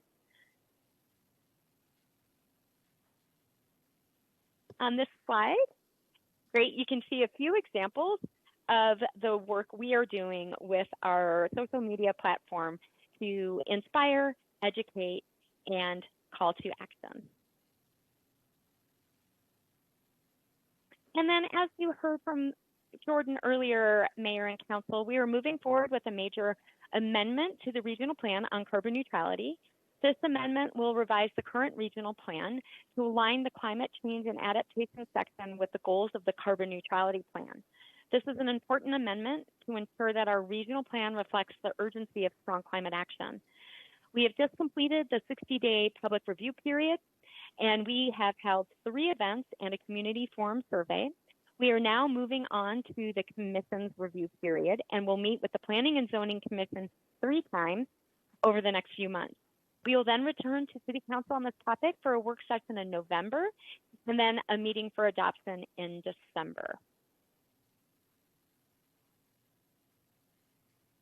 And I would like to just take a moment to thank our 9 climate action summer interns. They did a tremendous amount of work to help support the discussion today and all of our efforts in sustainability. So I'm just going to pause here for a second so you can read their names and look at their pictures along with me. So we have John Bedwell, who is our climate and business intern, Sam Blestein, who is our greenhouse gas inventory intern, Naomi Sanders, who is our accessibility intern, Andrew Voss, who is our building electrification intern, Jenna Decker, who is our climate equity and communications intern, Crystal Ruffey, who is our climate and equity intern, Kylie Musselwhite, who is our rent lab intern, Bennett Rosenau, who is our transportation intern, and Elijah Pinedo, who is also a transportation intern. A huge round of applause to them and a sincere gratitude from all of us in sustainability and working on the carbon neutrality plan. Their work is invaluable. And finally, just one additional plug for the Sustainability Leaders course. Again, applications are due tomorrow, and you can sign up very easily on a website that we've created, and that address is noted in the graphic on your screen, but that's www.fldsustainabilityleaders.org. If you have any questions, please reach out to kaylee.wells@flagstaffaz.gov. And that's all we have for you this afternoon, Mayor and Council. We're happy to answer any questions that you may have. That's awesome. Thanks, Ms. Antonopoulos. Council, any questions? Shoot.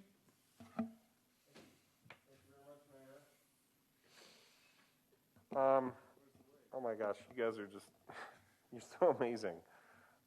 You're making it very, very difficult for the naysayers to criticize the overall implementation of this and the specific rollout of its parts, which is really well done.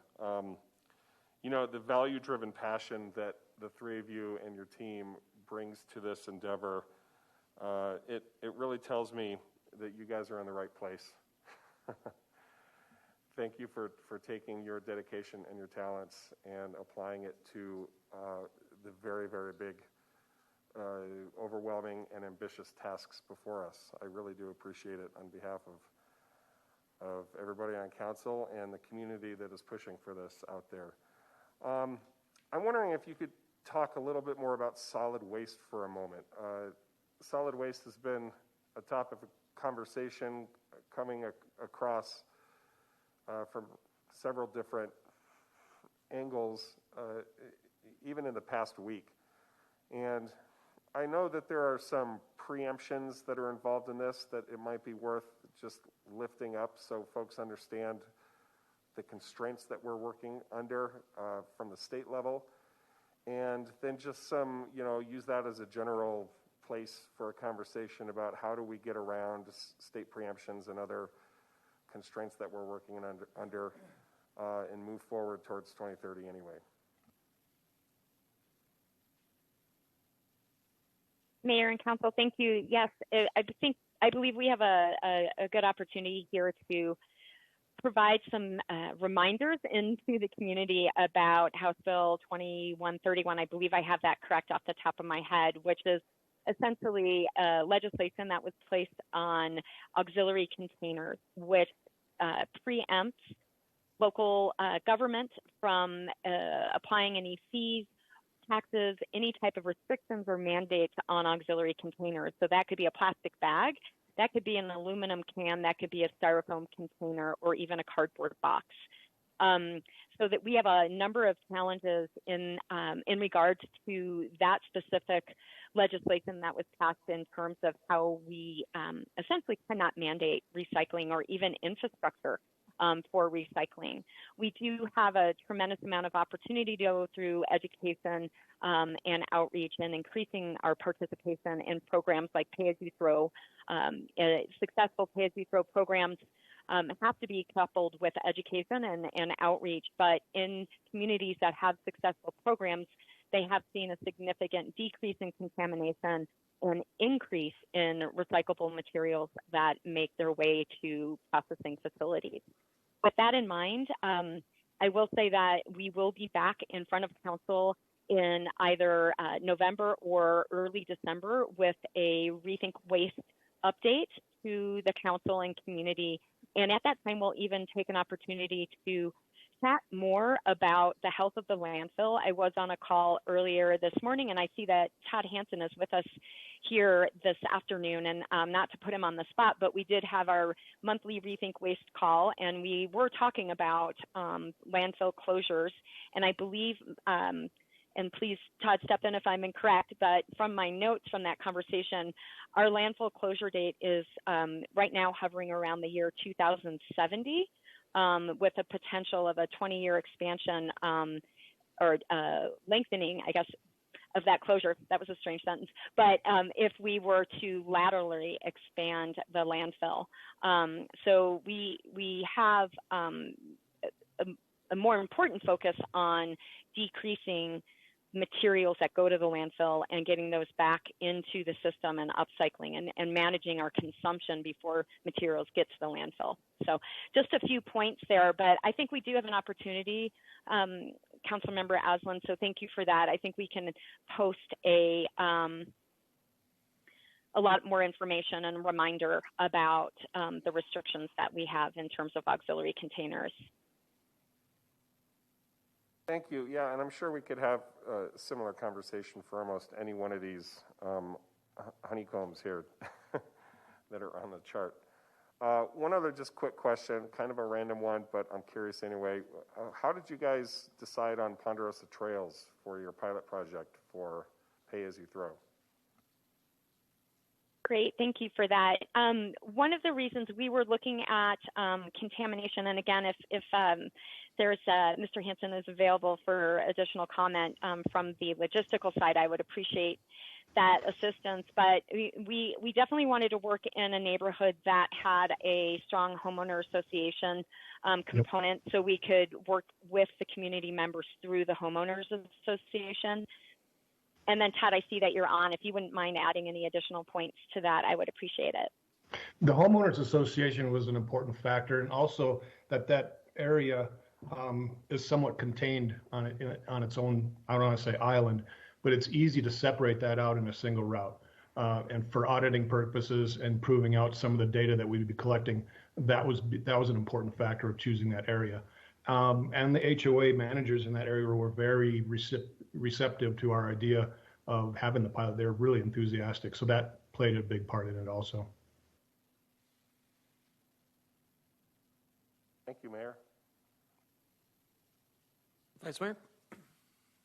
Thank you, Mayor.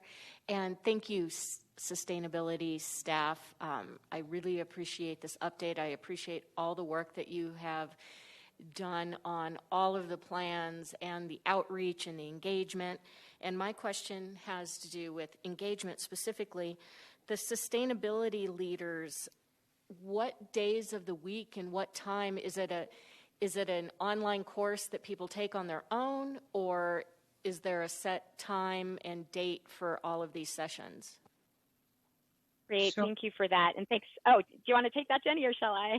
I've got the dates up in front of me, and then I'll let Jenny chime in. But the program starts on September 30th, and it will run every Thursday from September 30th through November 18th, with the exception of November 10th. Because the Thursday is a holiday. And the times are from 5:30 to 8:30 p.m. We are looking at providing the training in our facility at 419 Mogollon. We actually have a very large garage with large bay doors. And so there would be essentially a covered open training session. And I'll just add to that, Vice Mayor. This is a in-person event, right, as Nicole mentioned, and it is real time. We have thought about, can we do this, not in real time, right? If folks can't make that Thursday evening event, it is something we are continue to look into. Ramon was able to do that actually with our home energy efficiency course last year. So this is definitely something we're looking into. But one really important focus of that Sustainability Leaders program is the cohort building, right? So that these 15 or 20 individuals can really get to know each other so that they can act together, right? And be leaders and rely on each other together. And of course, we'll follow city mandate and protocol with social distancing and masking. Excellent. Councilmember Shimoni. Thank you, Mayor, and thank you to you all and your team and your interns. Very excited to learn about all the efforts and all the engagement that you all are facilitating. Thank you for the update. Somewhat concerning information, but before I dive into that, I just want to give a shout out to the sustainability matrix idea that you mentioned, Nicole. I think that's awesome, and I think that'd be very helpful on our agendas to have that lens to look through of like a rating scale on different topics that we consider as a council body. I've always wondered if we could have something like that to look through. So glad to hear that that's being discussed and moving forward. I wanted to touch upon our goals around reducing vehicle miles traveled, and DC, your presentation specifically around the emissions on the increase. I think you said transportation was up 10% from last year. And so that bar graph was very concerning to me in showing that disconnect and separation from our goals and our timeline that we're trying to work within. And, you know, it touches upon the big shift that we talk about. And I think there's going to be a lot of challenges with implementation of that big shift. There's going to really be a lot of strain, a lot of emails coming to us, a lot of complaints. And it's not going to be easy. It's going to take bold leadership. It's going to take us really, you know, staying focused on our vision and our goal and really following through to see this project through to change the status quo, right? Because if we continue with business as usual and do a little bit here and there, we're never going to meet our goals. And I take that climate, you know, emergency declaration that we made very seriously and our plans very seriously, as I know everyone does. But, you know, it's a lot harder to put those plans into action than it is to pass a resolution or a declaration. So here we are, and I guess my question is, for one, I want to acknowledge the ATMP is live as of last night, and when I'm done with my comments, I think Martin's on the line. I'd love for Martin to maybe speak a little bit to the public engagement component of the ATMP, the 60-day public review, which is so exciting. But the ATMP speaks to a lot of different changes and shifts that we're looking to see. But I think we're in this awkward middle ground moment where we're transitioning, and it's a tough transition to a certain degree. And so my question is, how do we ensure that our net neutrality plans and goals, specifically around vehicle mile travel, overlay, how do we ensure that they overlay effectively with our TIA, traffic impact analysis, through traffic demand management practices, TDM. Do you all have any thoughts in regards to how to better align what we're doing internally with our goals through sustainability? Thank you, Councilmember Shimoni. Thanks for the question. It's I sometimes refer to our transportation goals and reducing VMT as a tough nut to crack. It is. There are cities across the country working on this. That says there are a lot of best practices. There are a lot of things that we can do. I think that the number one answer, and the answer is it's complicated, right? As I'm sure you might have been able to anticipate. But the number one answer is collaboration. Right. We saw a really good example of that, where the Lone Tree Overpass was taken to the Sustainability Commissions, to the Transportation Commission, to Bike and PED committees, right, last month. I think that we need more of that, right? I think that more and more collaboration. I think also aligning our goals. So VMT, right, is incredibly important. There are some cities that have started to, California cities in particular due to state legislation, but they have started to incorporate VMT into their traffic modeling, into sort of when we think about developments, right, and how many cars different developments might need and parking standards and things like that. They've started to look at VMT instead of a metric called level of service. And California as a state has started to do that. I think we can have better alignment around that, particularly because our carbon neutrality goal is so tied to VMT, right? And at the end of the day, we know that we need to maintain VMT at 2019 levels at this point, because we've seen VMT continue to grow. That means decreasing VMT, right? And so that we really need to, I think, stay focused on that VMT metric. Again, this goes back to collaboration. This goes back to supporting our friends in engineering as well as in planning to really incorporate VMT into our metrics, into our internal processes. And so, you know, we have good collaborations with all of those folks. We can be better, right? And we can better support them. This is sort of a very large boat to change, right? Our community looks the way it does because we have planned for it to look that way. Right, we have designed our roads to look that way, from engineering standards, right, to parking requirements. Downtown and Milton Road, for instance, look really different, and that's because of the standards that we have put in place as a community. And so it's a very big ship to turn, but I believe that we can do it, and can do it through collaboration. One other area, Nicole, I'm not sure if you want to speak to this, but is the Regional Transportation Master Plan process, where we can really incorporate VMT. Absolutely. Thank you. Perfect tee up, Jenny. Yes, and sustainability is sitting on the Regional Transportation Master Plan Committee, and we are in the process of discussing goals. And there is an opportunity here to really reframe and rethink those goals in the sense of incorporating VMT, and that's something that from the sustainability lens we have been requesting. Okay, great. Can you follow up really quick and just speak to what TDM is, Transportation Demand Management? I know probably a lot of folks listening, and including council members, might benefit from some insight on what that is. Sure. So TDM, Transportation Demand Management, is this concept that kind of in some ways turns transportation planning on its head. And it says when we build something or when we think about a road, instead of thinking about, just supplying that road with, however many cars we think need to travel on it, right? And saying, all right, there's going to be, 20,000 cars on this road a day. We need to plan for that.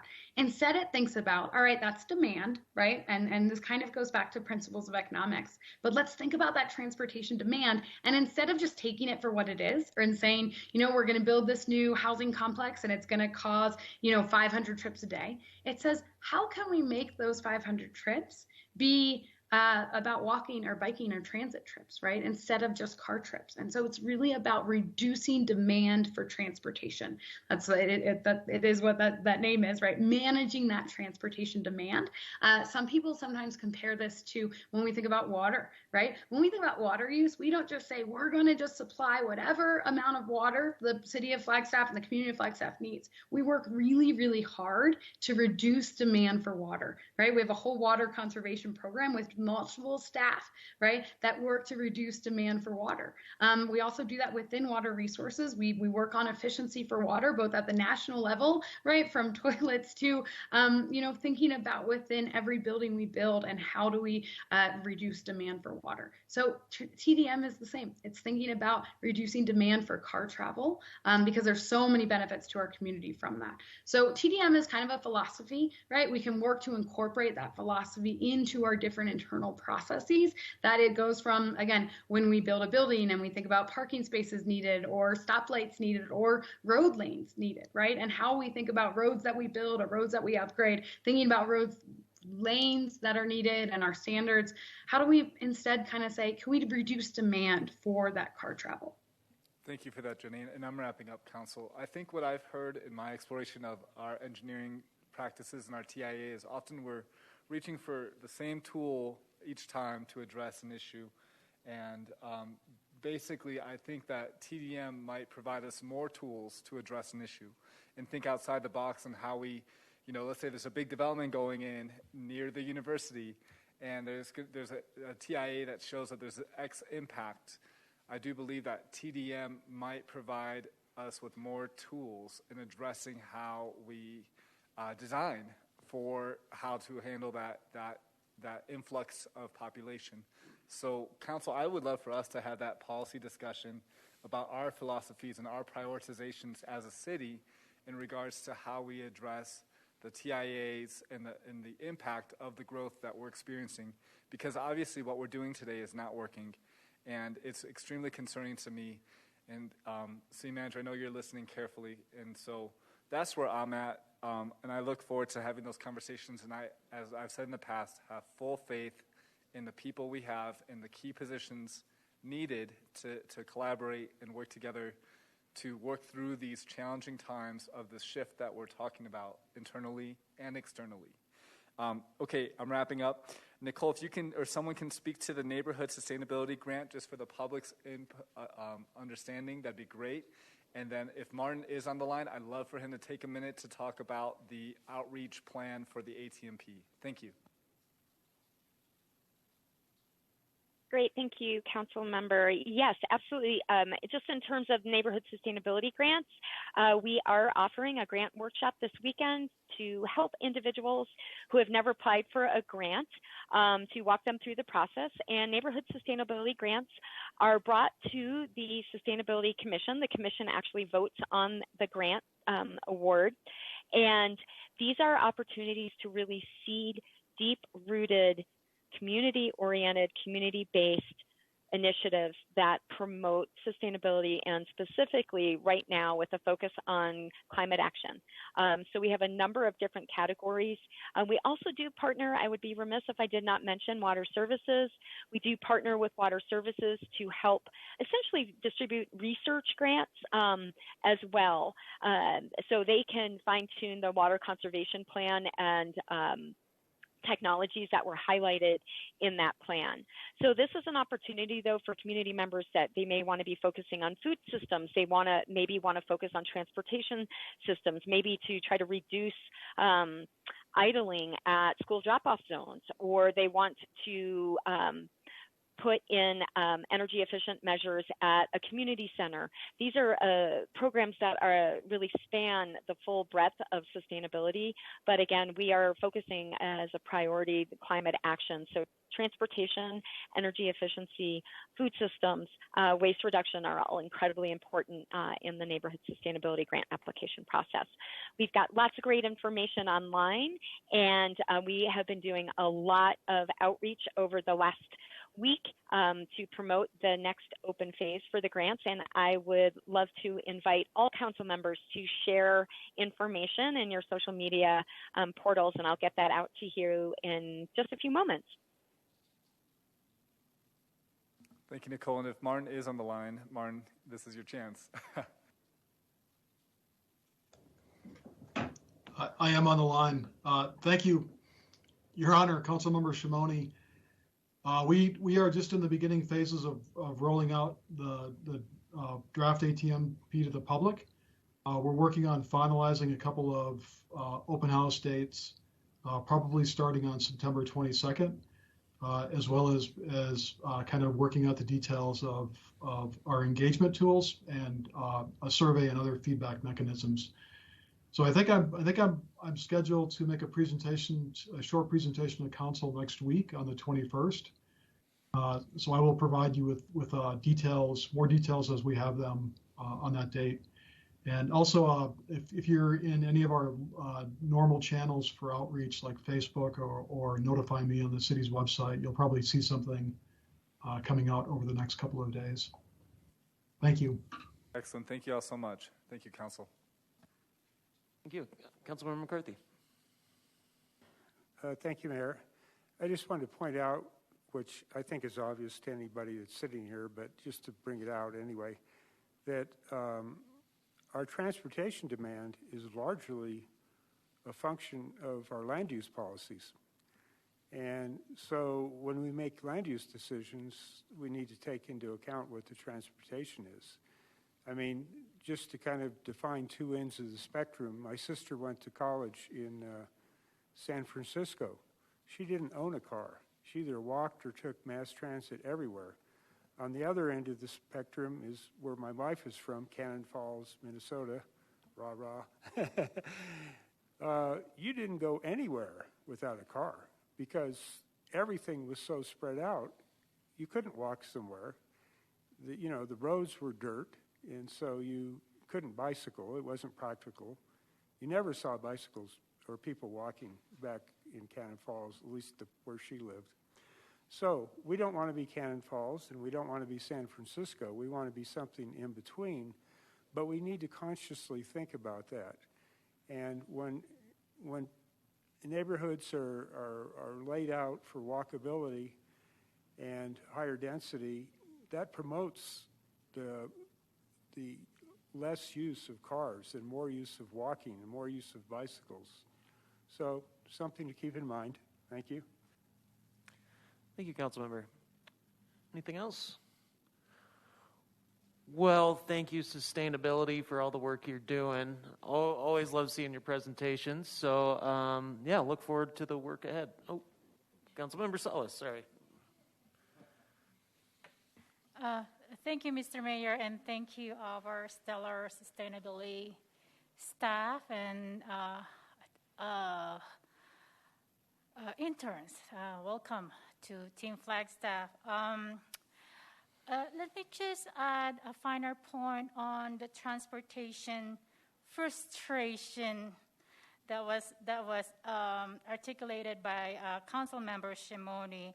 If I heard Mr. Alatorre correctly, because I also kind of raised my eyebrow when I saw there's a transportation increase by 10% in the 2020 greenhouse gas inventory.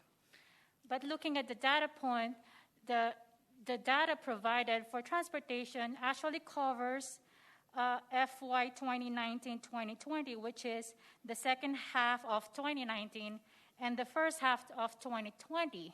So that means the 10% covered July 1st, 2019 and June 30th of 2020, and that was just 2 months into the pandemic, correct?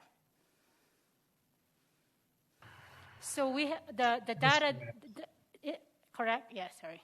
So the data doesn't present the VMT, the vehicle miles traveled from July 1st to December 31st, 2020. That is correct. Okay, so just a clarity on that. So we can anticipate that the data that will be provided covering fiscal year 2020 to 2021, covering July 1st, 2020 to June 30th this year, hopefully we'll see a decrease in VMT. I think we'll have a better chance of seeing the impact of the pandemic over time. Yes. It's just worth mentioning, and I appreciate your clarification that it's reasonable for folks to come to the 2020 inventory and expect that it's going to have a lot of months of the pandemic impact, but it really only has perhaps 3 months of that right now. Yeah, and I appreciate Mr. McCarthy pointing a direct correlation of land use to transportation, and Ms. Neiman mentioning collaboration. Because when it comes to transportation in our city, we have to be really aware that our major roads, Milton, East and West, Route 66, North Fort Valley, and Humphreys are ADOT managed roadways. So that means really reverberating to ADOT the goals of our climate action and adaptation plan, as well as our carbon neutrality plan. Lastly, I am very impressed with the engagement strategy thus far, but I look forward to hearing in future updates about business engagement and buy-in. I attended the Business Summit on Sustainability, and I recall Ms. Neiman attending that summit, and it was like a big light bulb moment from companies like Mother Road Brewery, Deckers, of course APS, and even Unisource, sharing their respective sustainability and carbon neutrality plan for their respective companies. And keep up the good work. Thank you. Thank you, Councilmember. Thank Councilmember you. Sweet. Thank you. I just wanted to express a big thanks to all of your hard work and to all of the thoughtful questions and comments from my colleagues tonight. I don't have anything further, but to just say thank you and keep up the good work. Thanks. Excellent. Thank you. We are down to the next agenda item of public participation. Do we have any public participants at this time? All right. Well, with that, meeting's adjourned.